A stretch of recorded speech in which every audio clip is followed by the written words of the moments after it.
Hey guys, how's everything? First of all, welcome to the 34th episode of DJ Talk.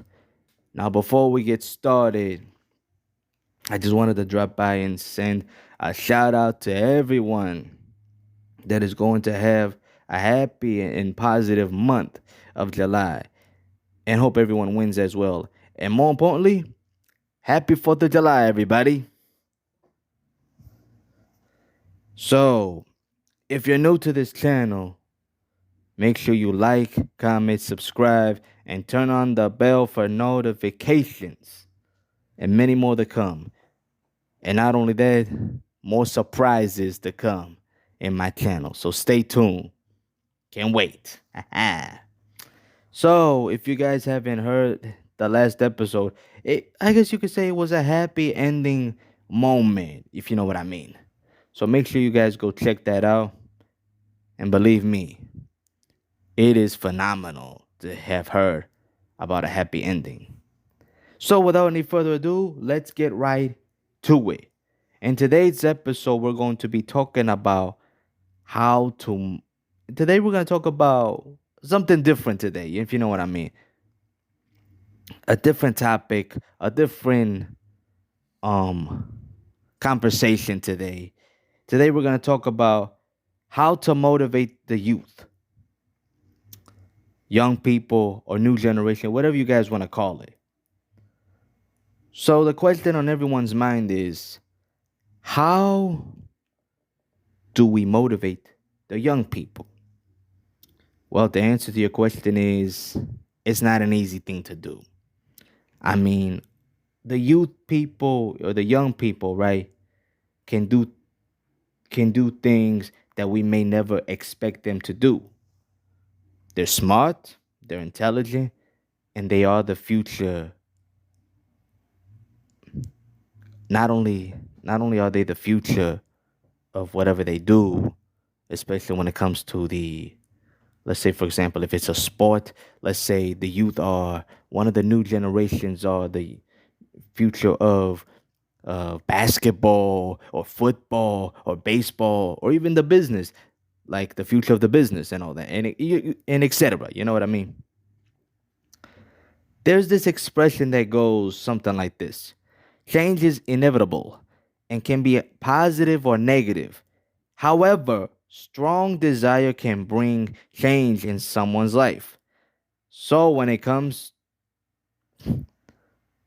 to change, we have to be part of that change as well to help our young people out.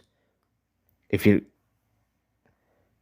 and we want to not only help them out, but we want to encourage all the young people to take the right step. There are various steps of how to motivate the young generation. And that's where we're going to start. And we're going to start with the first one: focus on the process more than the outcome. When young kids or young people are getting good grades and performing well in in extracurricular is important, but there's more to life than that. What truly matters are the skill of your teenagers or your teen that they learn through the journey. Traits like responsibility, perseverance, resilience, and hard work. Number two, strive for empathy. In order to motivate your teenager or your kids, however you want to call them, you must develop a relationship of trust.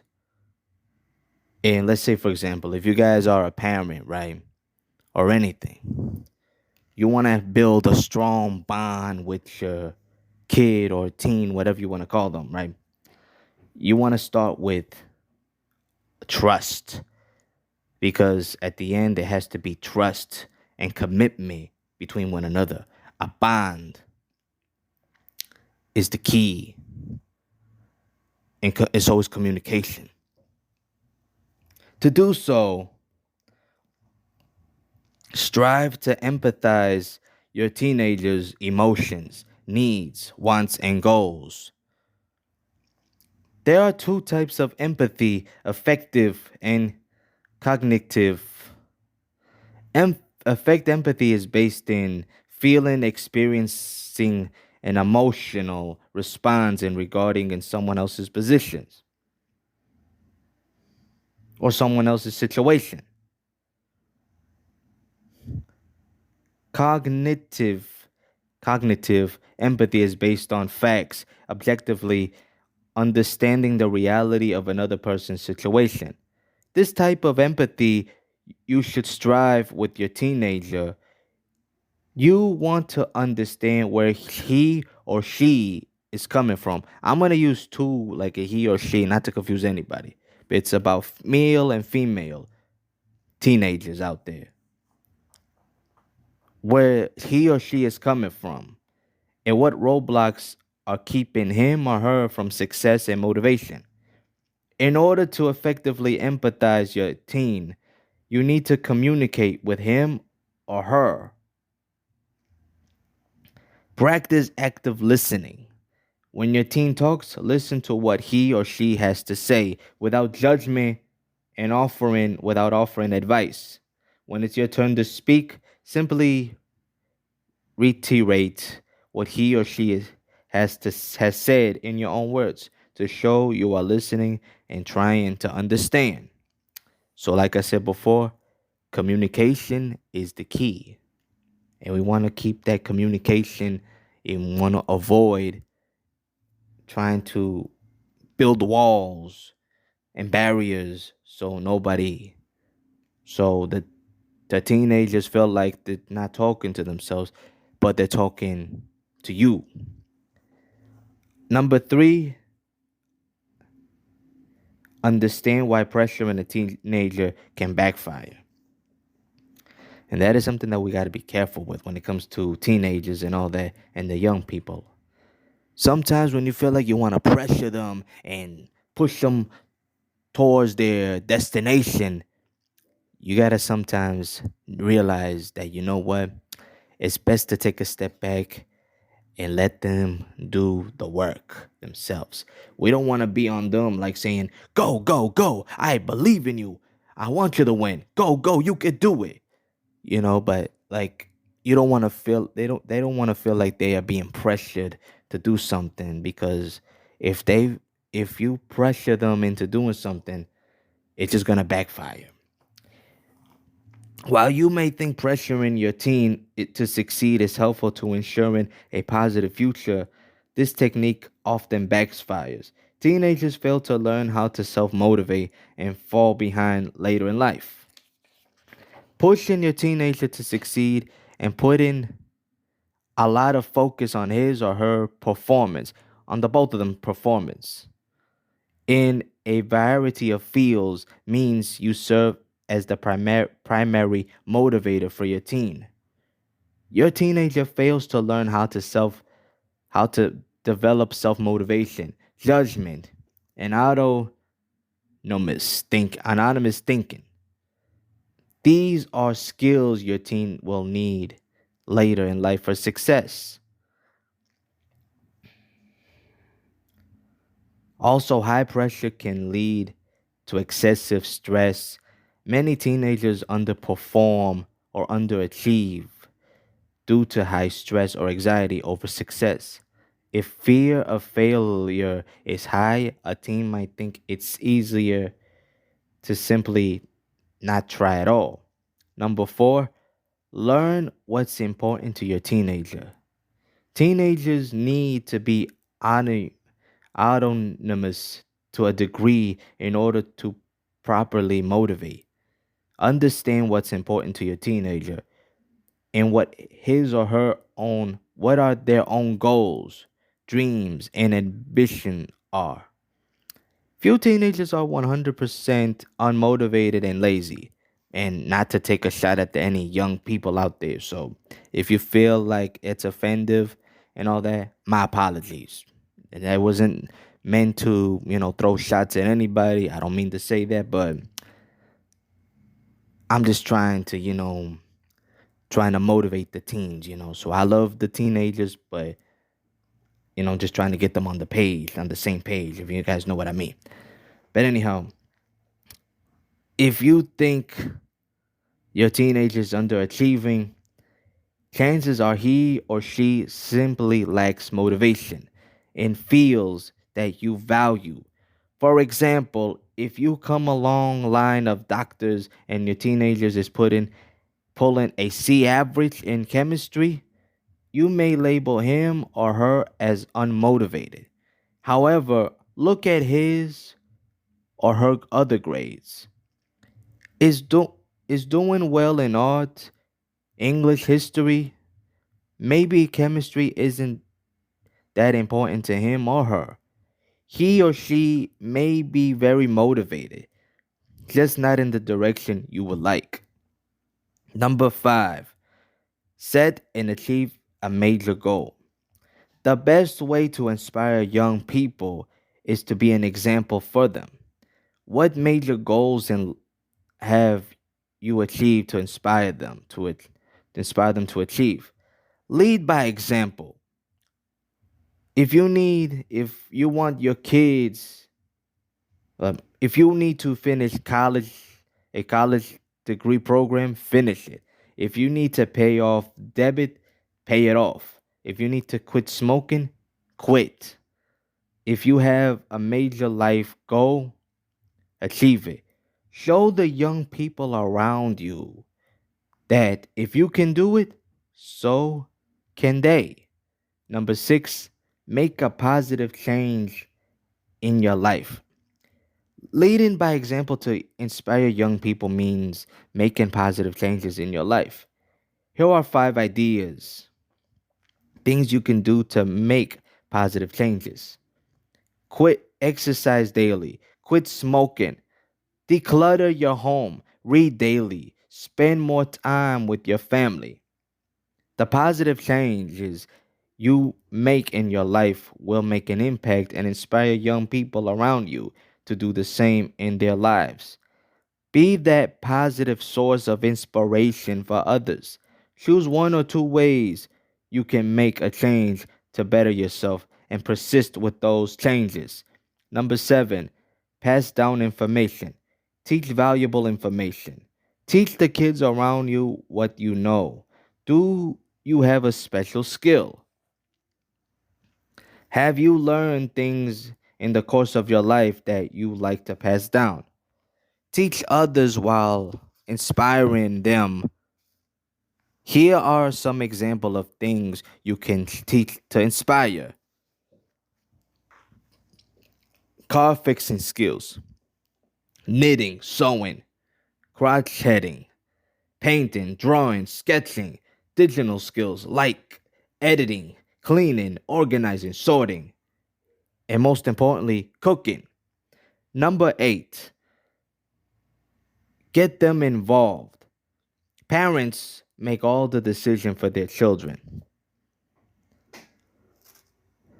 From the moment they are born, and it catches them by surprise when they notice their little boy or girl is all grown up.